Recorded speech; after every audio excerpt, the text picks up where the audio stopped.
Nibyo koko ukuri kwawe kudakuraho ukw'abandi, icyifuzo cyawe kitabangamira abandi, uko byumva bitandukanye n'uko abandi babyumva, nibyo maje kukubwira ibyo amatwi yawe atari yumva, nkakubwira n'ibyo umunwa wawe utari wasoma, dore ko ibinyamakuru ari byinshi kuri iyi si ya rurema. Nyita Musa Adil, ikiganiro cyo ni The Talk Box.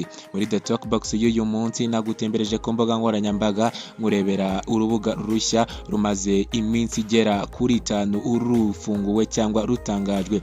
Uru nta rundi rubuga, ni urubuga rwitwa The Trends. Uribaza nge kukubwira iki? Ese koko nimba warabyumvishe wabuze uburyo rukora? Hoya, nimba utabizi bana nanjye, nimba nawe unabizi ukeneye kumenya amakuru yisumbuyeho uko rukora n'uburyo rugiye kuzajya rwinjiriza akayabo abazajya barukoresha, bana nanjye ni Musa Adil, ikiganiro cyo ni The Talk Box. Abarenga miliyoni 100 bamaze kuyiyoboka mu minsi 6 gusa. Ibyihariye ku rubuga rwa Trend rukomeje guca ibintu muri iyi si ya rurema kuri uyu munsi. Nyuma y'iminsi 6 gusa, sosiyete y'ikoranabuhanga ya Meta ishyize hanze urubuga nkoranyambaga rushya yise Trends, abarenga miliyoni 100 bamaze kuruyoboka. Ibyatumye ruca agahigo kana imitima y'abantu benshi mu gihe gitonya. Kuri uyu wa gatandatu Nyakanga nibwo ubuyobozi bw'ikigo Meta cyashinzwe na Mark Zuckerberg kibarizwamo Facebook, WhatsApp, Instagram bwatangaje ko urubuga rushyashya rugiye kuzajya arukoreshwa rwiswe Trends. Byitezweho ko ruzajya arukora kimwe nk'uko Twitter ikora. Imiterere ya Trend imeze neza nk'iya Twitter, ndetse Meta isobanura ko Trends urubuga nkoranyambaga rugenewe ibiganiro byo mu nyandiko, nubwo abarukoresha bazajya banasangizanya amashusho. Ruje muri gahunda ya Mark Zuckerberg yo gushaka uko yahangana na Elon Musk nyiri Twitter nk'umuherwe bahanganiye mu gushora imari ku mbuga nkoranyambaga. Twitter ikomeje gukora amavugurura menshi agamije ko abayikoresha bajya babanza kwiyandikisha bakishyura kugira ngo babone serivisi zimwe na zimwe zayo. Mu yitezweho vuba harimo ko Twitter Deco mu minsi 30 izatangira kujya ikoreshwa n'abantu bayishyuye. Ibi ni bimwe mu biri gutuma hakekwa ko abantu benshi bazahita bayoboka uru rubuga rwa Mark Zuckerberg rwitwa Trends, nk'uko amasaha 7 rutangiye gukoreshwa rwamaze kuba abantu barenga 100 mu masaha 7 bari bamaze kuba barudownloadinga, naho miliyoni 10 bo bari bamaze kuba bafunguzaho konte. Kugeza ubu abarenga miliyoni 100 bamaze gufunguza konte, barimo ibigo bikomeye, abanyamakuru, ibyamamare, abantu basanzwe ndetse n'abo mu nzego za leta zitandukanye. CNN yanditse ko kugeza ubu uru rubuga rugaragara mu bihugu birenga 100 mu ndimi zirenga 30 ku bakoresha Android ndetse na iOS nk'uko Meta ibitangaza. Aka kanya wakibaza ngo Trend ikora ite? Nabyo nabiguteguriye. Trend ikora ite? Trends igitangira kumenyeshwa abantu ko igiye gutangira, hatangajwe ko mu byibanze izibandaho ari ugukora nk'uko Twitter ikora. Ni ukuvuga ko kuri uru rubuga urukoresha ashobora gushyiraho amafoto, amashusho ndetse n'ubutumwa bwo mu nyandiko. Meta yatangaje kandi ko ukoresha uru rubuga azajya ashyiraho ubutumwa bw'amagambo atarenze 500, ndetse nk'uko bimeze kuri Twitter. Ubwo butumwa abantu bashobora kubusubiza mu buryo butandukanye, harimo replay, reposte ndetse na koti. Ukoresha Trend ashobora no guhita asangiza ubutumwa yashyizeho abamukurikirana kuri Instagram ako kanya akimara kubushira kuri Trend.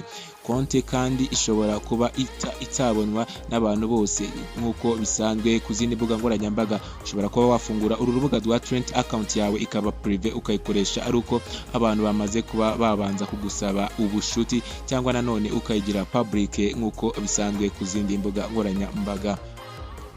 Abantu bari verified kuri Instagram bakimara gufungura Trend ni nako bigenda rwose.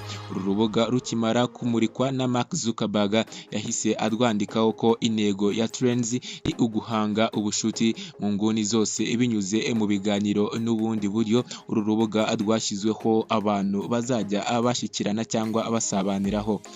Kuri ubu umuntu ufite konti kuri Instagram niwe wenyine wemerewe kugira indi konti kuri Trends, aho uyinyuraho ugafungura indi kugira ngo ukomeze kugira izina rimwe n'irya Instagram n'ijambo banga rimwe nk'iryo wakoreshaga kuri Instagram. Wenda ukaba wahindura amagambo ari muri bio kugira ngo bitandukane. Ufunguje konti nshya ashobora no guterura konti asanzwe akurikirana kuri Instagram mu gihe izo konti nazo zaba zikoresha uru rubuga rushya rwa Trend.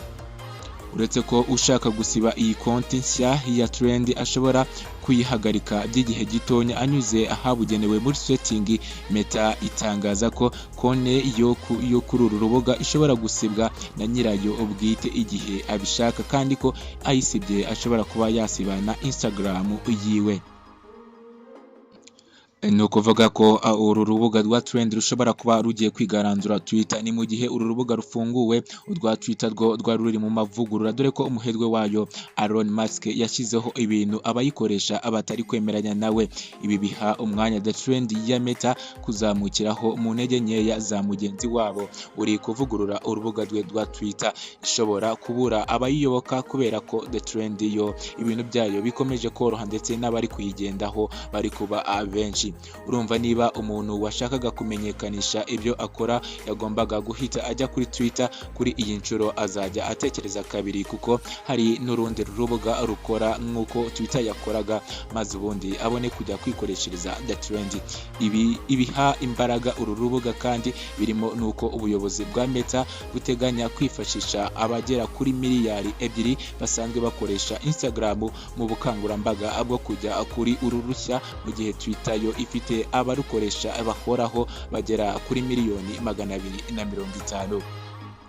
Zuckerberg ati bizafata igihe ariko ndatekereza ko bizashoboka kuko uru rubuga rushya ruzagira abarukoresha bagera kuri miliyari baruganiriraho ndetse bakanarutangaho ibitekerezo umunsi ku wundi. Twitter yabonye aya mahirwe ariko ntiyayabyaza umusaruro, ariko ubu ngubu njyewe nicyo gihe ngo ndebe ko nabibyaza umusaruro. Aya magambo niyumvishwe neza n'ubuyobozi bwa Twitter kuko kuwa 6 Kamena 2023 umuyobozi wayo Linda ya Colino yagaragaje ko Twitter idasimburwa nubwo twiganwa, ariko abarukoresha Twitter nibakwemera gutuburirwa. Uretse uyu muyobozi na nyiri Twitter, Elon Musk nawe yavuze ko agiye kujyana mu nkiko Mark Zuckerberg kuko ngo yamwibye umutungo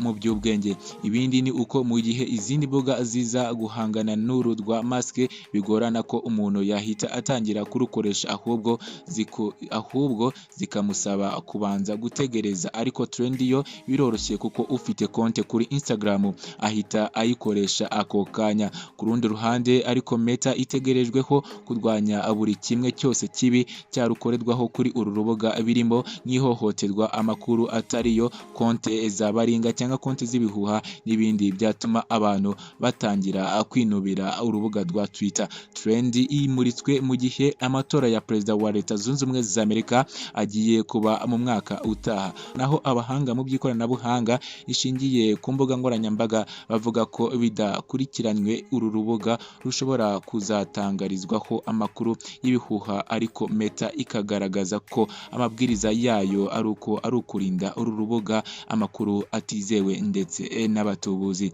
Gusiba konti ya Trend bisaba ko ubanza gusiba aniya Instagram. Nyabuneka muritonde ku byo mukora. Reka mbwire ngo Elon Musk yatangaje ko agiye kujyana mugenzi we Mark Zuckerberg mu nkiko kubera ko aje kuba yamujyana abafana cyangwa aje kuba yamujyana ubwenge bwe yakoresheje akora urubuga rwa Twitter.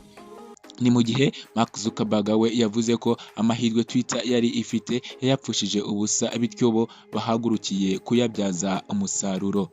Ndagushimiye we wahisemo kubana nanjye muri kiganiro cy'uyu munsi.